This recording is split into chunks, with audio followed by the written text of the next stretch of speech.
Insider.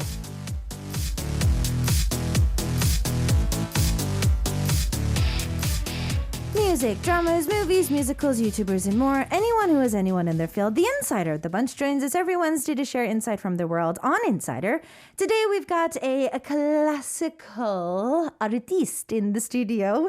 And it is none other than Hornist, 이세르게이 in the studio. 안녕하세요. 안녕하세요. 반갑습니다. 본인 소개 좀 간단하게 부탁드릴게요. 네, 저는 현재 서울시립경악단에서 호른을 연주하고 있는 호르니스트 이세르게이라고 합니다. 와우. 반갑습니다. Hi. 세르게이 씨, 영어는? 할 줄은 알아요. Oh, 네. okay. So you do speak a little bit of English. Yes, I can speak English. Oh, okay. Well, Yeah, we'll mix it then. Yes. We'll mix it. Okay. Okay, sure. So, because to be very honest with our K-Poppin fam, when we originally asked Sergey to be on the studio with us, he did say that he would prefer to do the interview in Korean. And so I was like, yeah, okay, sure, fine. But, it looks like that English is... 조금 창피할까 봐 그랬어요. No, it's fine. There's no way you're going to be embarrassed. Okay. So, I too am a foreigner in Korea, and of course I do get asked a lot of the questions that I'm going to be asking you today. But it's the repertory. It's the classic questions that we kind of have to get into. So one thing that was fun that I found out when I was doing some research on you was you have E in front of your name, per se, of the Korean way of how we write our names. So I need to see if this is true. Is your E in that last name a Korean E? Yes. It's the same E, that 오얏 E 한자. 귀화했습니다. Okay. Yeah. Oh, okay. So yeah, he did officially make his last name E. So how does one do that? Do you just kind of go to immigration and like once you become like a citizen, can you just request it? Kind of, sort 한국말로 of. 할게요. Yeah. 복잡한 건 힘들어요. 그래서 귀화를 하고 나면 이제 귀화 통지서를 받고 그걸 가지고 주민등록증을 발급을 할 수가 있는데 근데 그 상황에서 이제 외국 이름으로 막 8글자, 10글자씩 들어가면 너무 이상하니까 그죠? 이제 개명 신청을 하러 가는 거죠. 근데 개명 신청이 있고 저 같은 경우는 이름은 그대로 놔두고 성을 바꾼 경우이기 때문에 이제 창성이라고 해서 성을 만드는 거죠. 창조하는 거죠. 그래서 창성 신청을 하면 그러니까 그렇게 귀한 사람들에 한해서 창성을 할 수가 있는 걸로 알고 있어요. 이제 법원에 가서. Oh, so cool. Okay, so I was asking you, can you just kind of be like a Korean citizen and then just like kind of change your last name if you want to? It's like, let me say this in Korean because there's a lot of steps. Okay, so apparently once you become a citizen, we do get our card, our alien card, or you're just a registration card, which is like a social security card for those of you in the United States. And he was noticing that, if we have like it's a foreigner name, then it's like, 10 syllables and it's just like all over the place and so big. And so he was asking what he could do. And apparently you can legally change your name if you want to. And there are ways for foreigners who do become citizens of Korea to legally request for a last name. And so what you can do is actually create a last name. And so he was able to do that. He was able to find a last name that was in Korean that he liked, and he was able to legally ask for a name change. He kept his first name the same, and then he just adapted a Korean last name. That is so cool. Thank you. I think I'm going to try it. Maybe I should start thinking about doing that as well. All right, so you did say earlier the Seoul Philharmonic Orchestra is where you are currently a part of. I just kind of want to get into my head wrapped around just kind of what the classical world has been like for everybody in COVID, because I know that for musicals, some of them were on, some of them were off, some of them were canceled, some of them were working, some of the plays are working, some of them aren't, and some of the ballets. It's just like some are, some aren't. Right. So what's it been like for you as a hornist? So luckily in Korea, at least, the orchestra is still performing during the COVID times, because like in Europe or United States, so many orchestras just stopped for like more than a year now. Right. And some orchestras have like issues where they are not able to give the salaries to musicians, and so we're really lucky. Okay. We're still performing, and the audience is sitting like apart from each other. Okay. So yeah, the social distancing and like all the standards. We also do social distancing on the stage. So we use less number of musicians. We choose pieces that require for less musicians. So we can stay a little bit farther than we used to do before. Okay. So yeah, that's how we survive. That's how you guys have been kind of going through that as well. Right. Okay, now there's one thing, you can't really see it now because it's on a desk right next to me and Sergey, but could you kind of pull your horn up? It's so pretty. Your horn is so pretty. So could you please tell us a little bit about your horn? And like, because I did tell our listeners the definition of a hornist is apparently a person who plays the French horn. Is that true? Yeah. Oh, okay. So what is the French horn? Because I feel that I'm getting a lot of like, trumpet and other horn type of vibes in there. But what is exactly a French horn? It's a brass instrument. Okay. So like range-wise, it's right in the middle. So the trumpet is high range, then goes horn, then trombone, and tuba is the lowest. Okay. So it's like a alto voice of the brass family. Okay.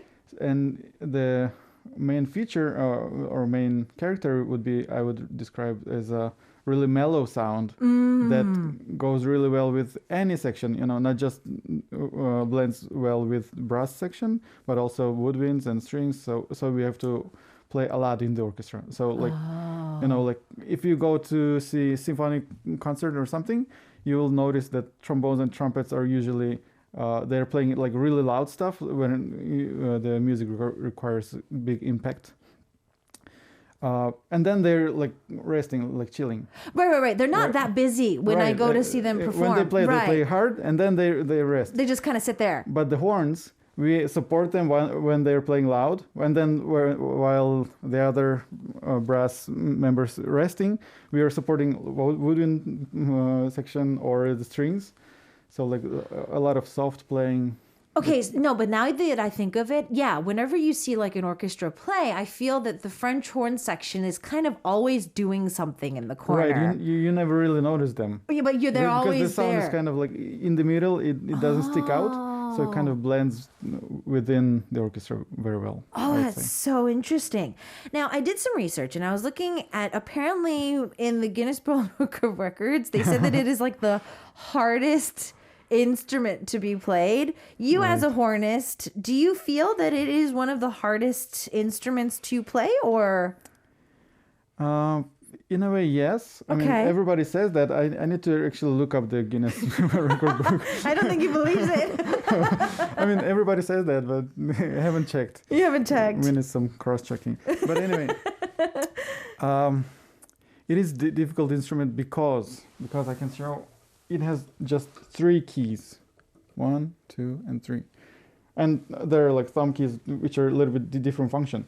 So basically, if you can imagine a piano that has only 3 notes. Three keys, but then by the how hard you hit the key, it makes different sound. So like, how sensitive would you have to be? Wow, that's the difficulty. So. I'm exaggerating maybe a little bit, but basically, yes, with the same key, you can play a lot of different notes, and that depends on your tension of the lips. Okay. So you have to be really sensitive. And that's where we crack. Okay. Miss a lot of notes. Oh, but if I remember right, because I did say this to our listeners, but I did band, school band. Right, sure. A lot of kids do it. Yeah.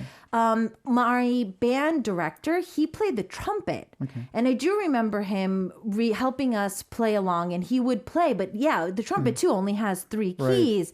Right. But it would be so fascinating to see him do an entire range of notes with just that in his mouth. Yeah. Okay. So it's similar process. It is all the brass instruments are pretty much similar process. Same oh wow, but this one's just a little bit more sensitive. That's so cool. Okay.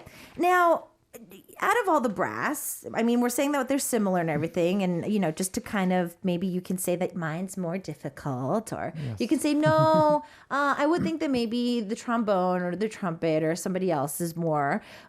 Which one out of the brass do you feel that this one really is more difficult. We do need a lot more skill to play it. Yeah, the horn is... The French horn is... I mean, the other ones is just easy. Oh, you feel that they're easy? No, just kidding, but yeah. There is actually a reason why, because the length of the tubing is so much longer than the trumpet. Oh, yeah, it is. So it means the basic, it goes a little bit to technique talk. No, it's fine. We are using, brass instruments are using overtones. Okay. So there is like a really basic note that that length of tubing carries. So it's like a string in the piano. If you see grand piano, the lower you go, the longer the strings. Right. So each string vibrates with its own rhythm and gives pitch. Okay. So the longer tubing, the lower is basic pitch. And off from it, we are building up the overtones. Okay. So the starting point is lower, and we have to use the higher register of the of overtones. Okay. So that's why they're more slippery, a little bit harder to hit each one. Okay. Yeah. So to be precise is a lot more difficult. Exactly. Now, I don't really want to turn this into like you totally selling like a French horn on my show and like turning this into like an infomercial or home shopping at the moment.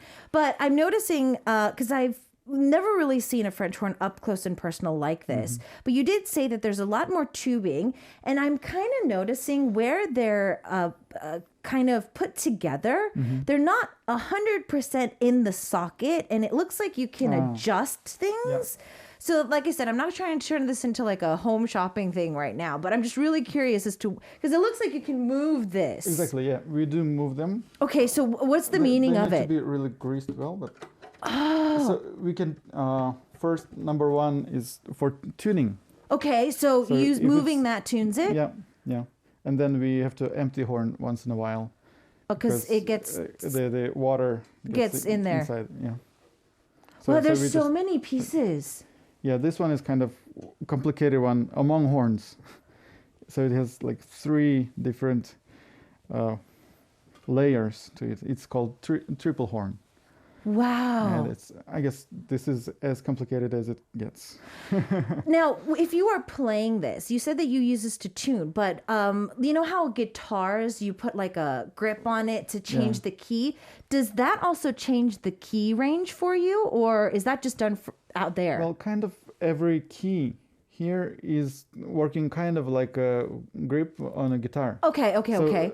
By pressing this one, we are using this tubing. So we are adding this much tubing to basic tubing that it has. And that way we are switching to another basic tone. So using different overtones. Wow. Okay. So like, switching from into different horns in different keys. Yes. Oh, that is so cool. Wow. Okay. I'm just completely fascinated with this, ladies and gentlemen. I hope that you guys are getting a chance to see all this as well. He just put it down, but I'm kind of curious because out of all the horns that I've seen when watching an orchestra, I've noticed that, yes, you do have a thumb hook for you and, a finger up there, but I noticed that you kind of support it with your hand. Yeah. This might be a technical question, but is like your fist in there, or is it like a shaking palm, like spread out to hold it? Just straight hand. Okay. We use it again we can alter intonation a little bit. Oh, you can actually play with it. Yeah. So well, like if I'm playing already and I feel like I'm out of tune, I cannot move the slides out. Right. So I use the hand to correct the pitch sometimes. Wow. And also there is some technique where we just close the right hand, so we close the bell completely, and it makes like a funny duck sound, so that's like a special effect. Can you show that? Sure. Yay! I would like to hear that funny duck sound if it's not too much to ask. That'd be super cool. So normal sound would be something like, and then closed.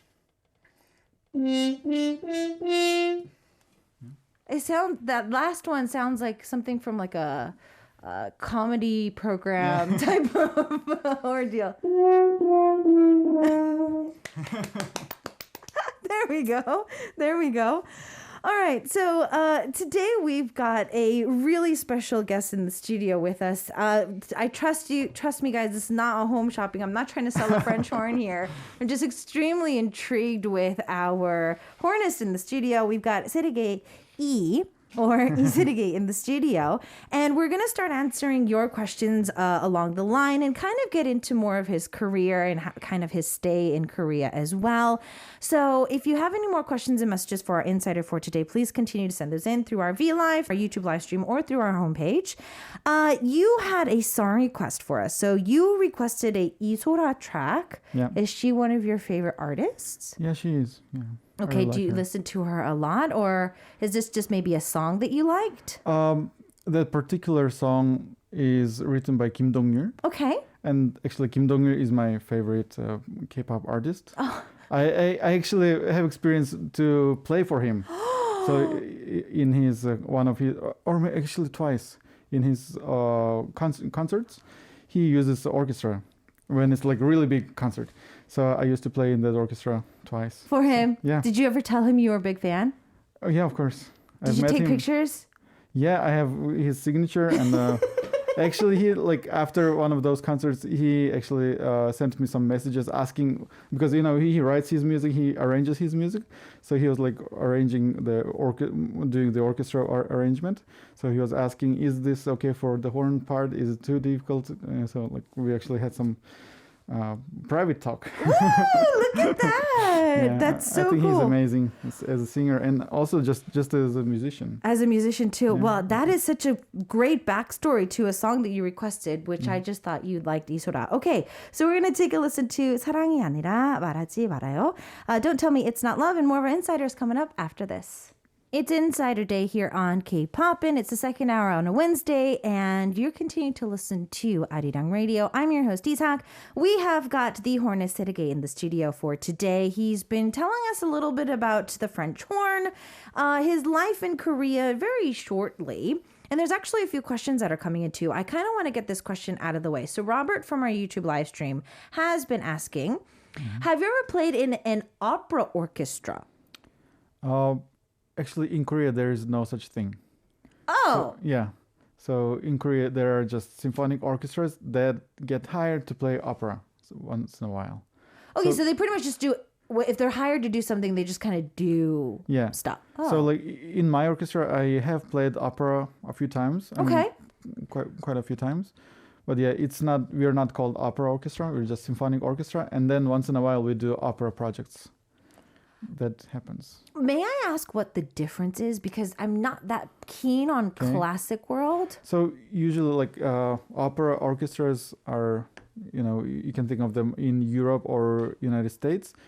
So it's a part of a bigger opera house. Yeah, it's a opera house is a huge company. Right. That produces operas. They include singers, the choir, the ballet, usually an orchestra and a bunch of conductors and I don't know. So there is no such company in Korea.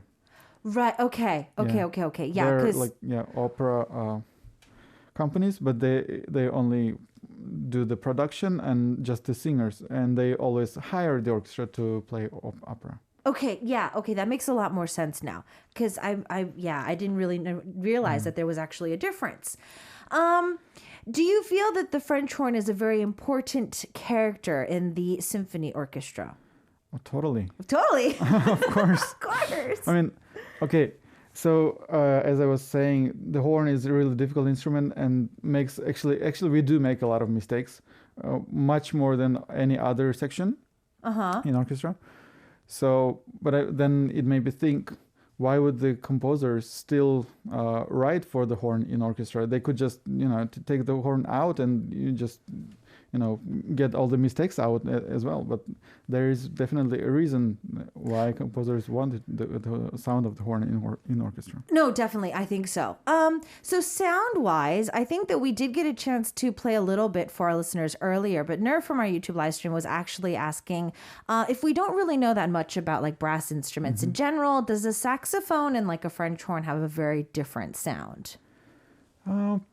Actually, a good question, because I feel like saxophone, especially like so there are different sizes of saxophones. Right, there's the smaller ones. Soprano, alto, tenor, baritone, bass, like there's really a lot of them. So probably like tenor saxophone would be quite similar fit range-wise. Okay. And the sound-wise, I would say, yes, it's very close. Oh. Even sometimes I'm listening to some music and I hear the horn sound, I can figure out what is it? And then later on, like after 5 minutes, that's probably a saxophone. That's not a horn. Oh, so it is kind of confusing depending on the... okay. So it might actually sound very similar. This one's also one that has come from our same listener. I wonder, does breathing count when you're playing this instrument? Of course, breathing is very important. Okay. And as I was explaining, we define the note with our tension of our lips, but also that in combination with the airstream. So like how hard how hard you're blowing there, or I don't know if people will understand me, but the shape of our air stream kind of makes a big difference. So you have to be really sensitive in how you're using your airstream. Wow. Yeah, that's a very difficult part. Difficult to feel, difficult to understand. No, I feel that this is why the Guinness World Book of Records said that the French horn is the hardest one to play. Because every time you start just explaining it, though you feel that it's probably not too much detail, I do feel that, yes, there is a lot more complicated things that go into playing this, what seems to be a very simple instrument.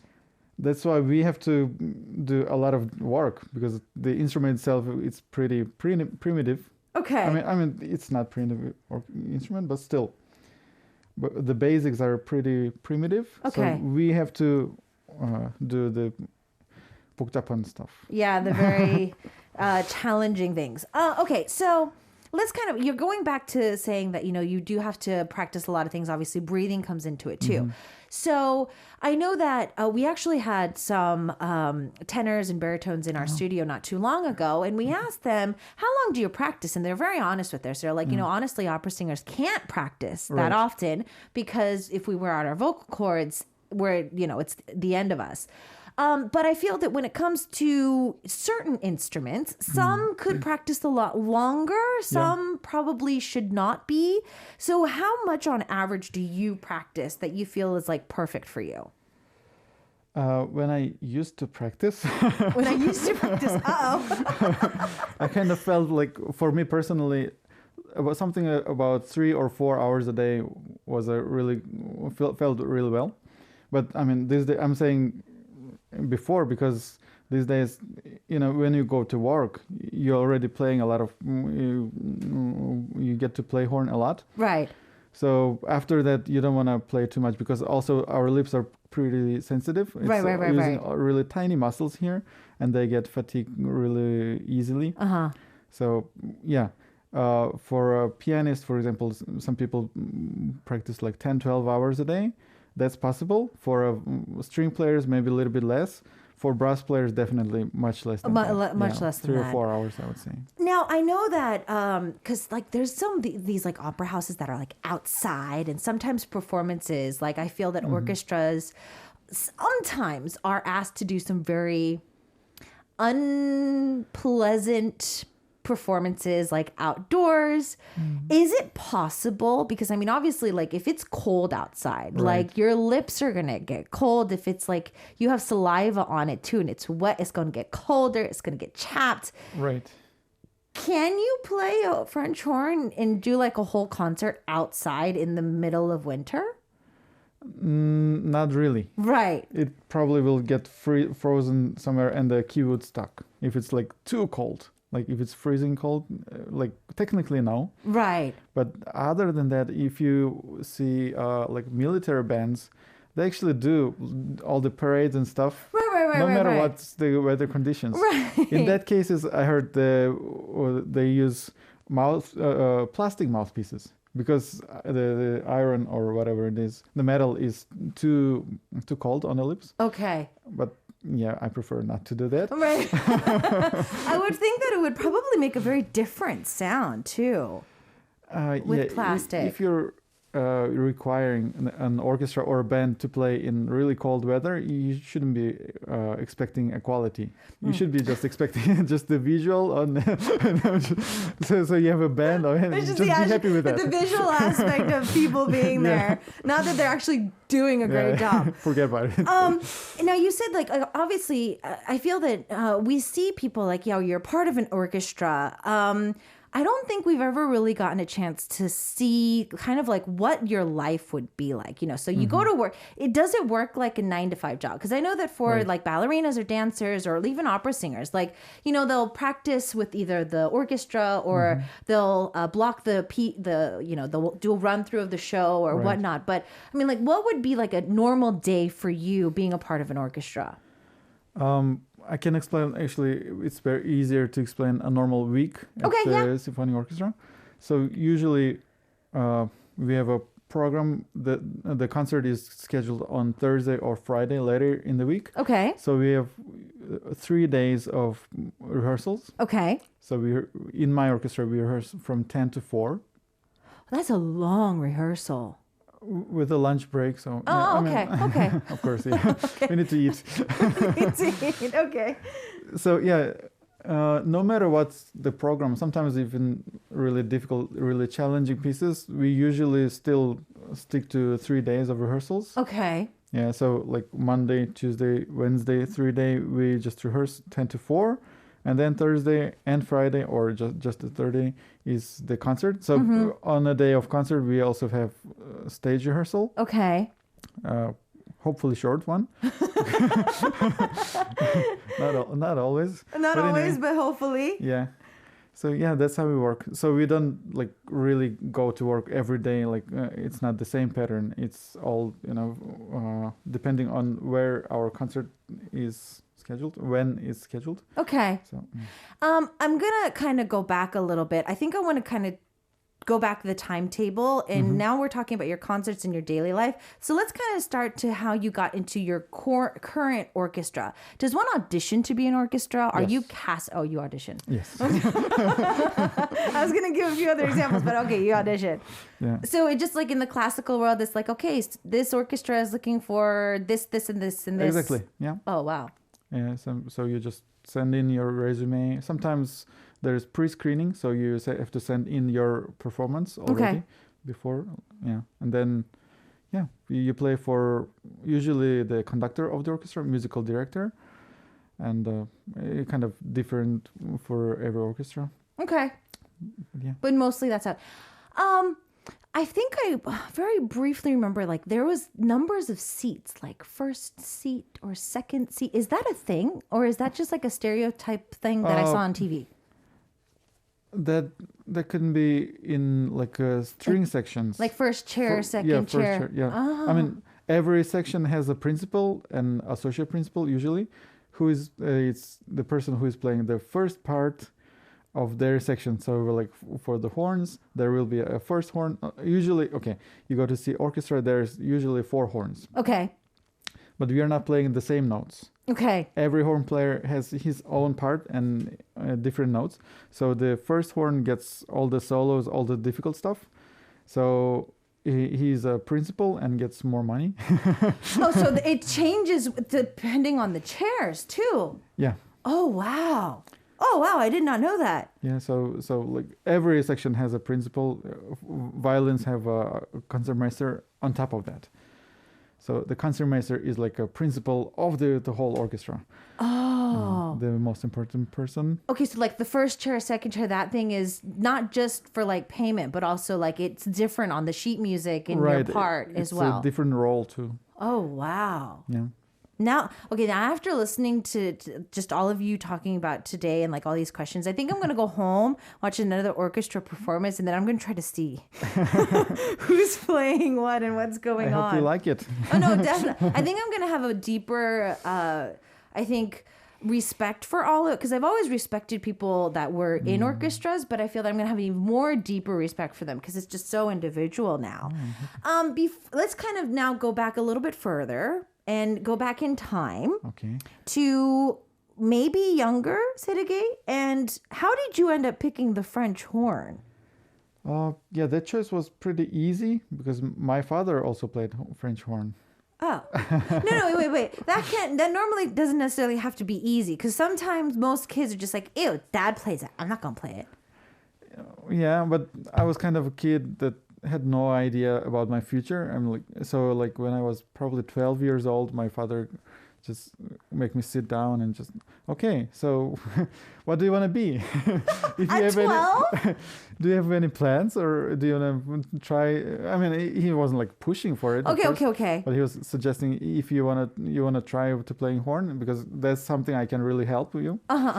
So, okay, Dad. And I just started. And little by little, I got to like horn. Wow. Yeah. And so just at 12 years old, Dad asked and you just ended up starting. Did Dad kind of help you out a lot when you were of course. learning? He was my first teacher, of course. Is that a good experience? Because I feel that would be kind of a good and bad experience at the same time. Yeah, actually, a lot of people say that way. It's like usually the kind of relationship doesn't work, but it worked just fine with us. I don't know if maybe we are special or something. Well, I mean, if there's a bond really there. Yeah, I mean, great. Okay. So do you remember your first performance? Like it could have been your first recital. It could have been maybe just performing for Dad. Do you remember? The one I remember is my first experience in orchestra. Okay. So it was when I went to 중학교, so like middle school, 13 years old probably, after like learning the horn for just 1 year. So I barely could play C major scale. Okay. But then at that school they had this orchestra thing. So I got in. Like I don't know why they took me, but anyway. I think because you were playing the French horn, they took you. But yeah, right, okay. Right. Because there was no one else playing French horn. I was the first one in that school to play French horn, so they were curious. And we played Mozart's overture to Figaro's Marriage. Wow. Yeah, and I remember, it was really the first time to play together with somebody, and we spent like many months, everybody learning their own part. So I know, like in a classical period, like Mozart's times, horn was much simpler than this, so it could only play like ta ta ta ta ta ta ta ta ta, a bunch of same notes and like really simple, not even melody, just harmony. So I'm got used to my ta ta ta ta ta ta, on the same note. But then one day we come all together and started playing, and probably if I was listening it right now, it sounded horrible. But back then it was so fascinating. Everybody's playing their own tune. It's like all different, but we're playing together, and it comes along like as one thing, like a totally new experience. Right. That still gives me chills right now. Right. No, I bet. No, I kind of understand that too, because. Yeah, I mean, just memorizing what you need to do, going home, practicing that all the time, trying to only think of your notes, and then coming together, and your friend who's next to you is playing the flute is playing something else. Right. Piano's in the background playing something else. If there's any vocals on top of that, it's going to be playing or singing something else. Definitely. Well, we've brought you all this way. And I know that for most people, we do try to give you some time to set up. So I'm going to give you some time to probably set up as well. Because, I mean, I'm guessing that the horn is probably going to need to be, like, warmed up in some way. So you are going to be playing a piece for us today. Yeah. It is, according to our cue sheet, what is this? Cello Suite number 1, Minuet. Minuet, yeah, by Johann Sebastian Bach. See, when it comes to like all this like European names, I freak out.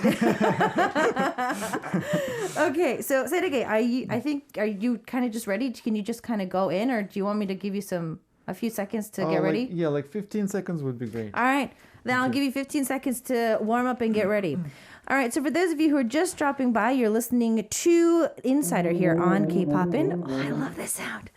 You're listening to K-Poppin here on ARIRANG Radio. I'm your host, Itak, and we are waiting for more of your questions to come in for us. So if you have any more fun questions for our Insider for today, which is Sergey in the studio, his last name is Iseruge, is a French hornist, and he is going to do a little number for us for today. Are you ready?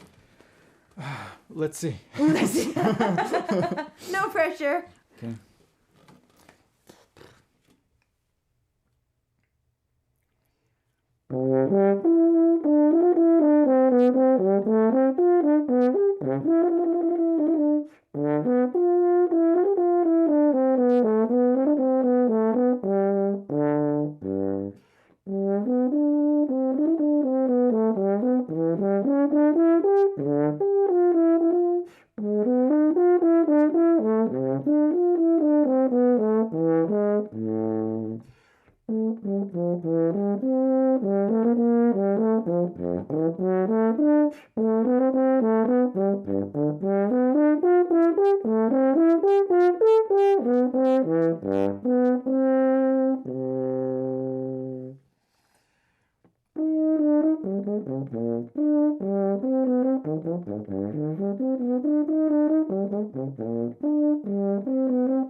So that was a live performance by our insider for today, which is Sergey in the studio. He is our insider for the day. We're getting wows, giving hugs. You're awesome from our V Live. Also, our listeners are saying that was breathtaking. Yeah. And wow is coming in too.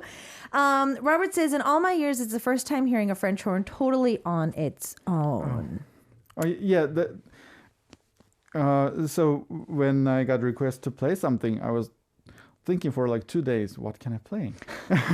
Because there's really not much of a repertoire to play for horn alone, or if there is, it's like too contemporary music, which is a little bit too complicated, too hectic to listen to. So I chose this. It's originally a cello piece written for violoncello, the cello. And it's not really easy to play, so I was a little bit nervous. But No, it was breathtaking, really. A lot you. of our listeners were asking, because Jasmine and also Nur were asking something very similar as to, we really don't get a chance to see a French horn kind of be center solo Right. for a lot of orchestras or even concerts. Is there a reason why? because we make too many mistakes, maybe? No. Yeah, but actually, like, technical abilities are kind of limited compared to like violin or piano or even clarinet. Okay. So for composers, it's probably quite challenging to. I mean, there's less freedom in composing a piece for a solo horn. Okay. So probably that's why. Okay. Well, maybe from now on we can maybe see you do some more. Well, I do remember seeing you kind of front and solo. There was this video of you doing like a live concert with a piano accompany. Right. I've kind of heard that piano accompany is somebody who's very close to you. Was she? No. That's my dear wife. Right. Yes. So your wife is also in the same field. Am I Yes. correct? What Yeah. does she do? She's a pianist. Okay. Yes. And does that not clash? Like, because I feel if people are in the same business, like if Right. they're like, in the same concert halls or whatever, you bring work home and home to work. And Well, the piano kind of works in a little bit different category. okay. I mean, there are usually orchestras don't have their pianists and because there are so few pieces that require a piano in orchestra. Right. There's a lot of pieces for a solo piano and orchestra as accompaniment, but that's different thing. So we don't really work together, but once in a while we do this kind of projects, which is actually a lot of fun because that's the only time we get to play music together. And Okay. it's like doing jam. Okay. It's like a fun thing that we would love to do more and more. Really? Yeah, of course. Well, I mean, because I feel that if you're in a certain category for a very long time, like how you read sheet music and like the crescendos and stuff like that, like, if your wife is playing along with you and she like catches like, weren't you supposed to like crescendo there? Why was the sound? Does she ever do that? Well, there's of course certain etiquette to like chamber music. We do Right, play. right.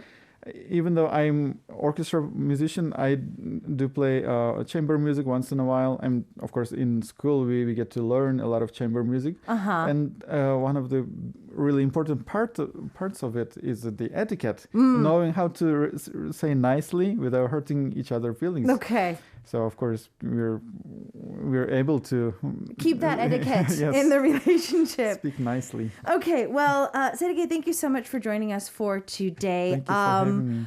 We are pretty much running out of time. Before we go, though, I do hear that you're dressed up really nice today, and you told me that you're actually getting ready for another performance tonight?